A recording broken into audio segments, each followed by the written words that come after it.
Digital survey ও সার্ভেয়ারের ঘুষ বাণিজ্য। আমার একটা পিচ্ছি ৬০০ বর্গ ফুটের স্থাবর সম্পত্তি আছে।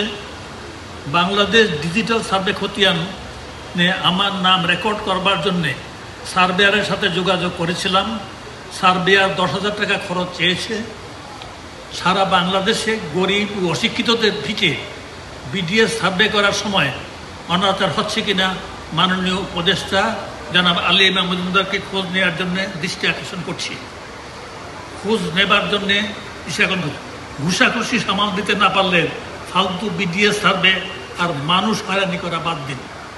এই মেসেজটা যিনি পাঠিয়েছেন তিনি একজন দায়িত্বশীল কর্মকর্তা ছিলেন, উচ্চপদস্থ কর্মকর্তা ছিলেন। তিনি এখন অবসর জীবনযাপন করছেন। এটা নিশ্চয়ই সকলের কথা না, আর সকল সার্ভেয়ার বা সকল কর্মচারী এমনটা করে এমন না, কিন্তু এটা কিন্তু হচ্ছে। এই ব্যাপারটা যেহেতু আমার নোটিশে এসেছিল, পরদিন এটা প্রতিকার করা হয়েছে। আমার ভূমি মন্ত্রণালয়ের সচিব অত্যন্ত যোগ্য, নিবেদিত এবং সৎ হিসেবে সুপরিচিত ব্যক্তি, তিনি আর পরদিন এটা প্রতিকার করে সংশ্লিষ্ট ব্যক্তিকে জানিয়েছেনও, প্রতিকার হয়েছে।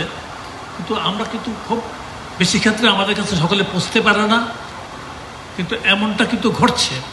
এমনটা ঘটলে কিন্তু আমাদের উদ্দেশ্যগুলি সাস্টেনেড হবে।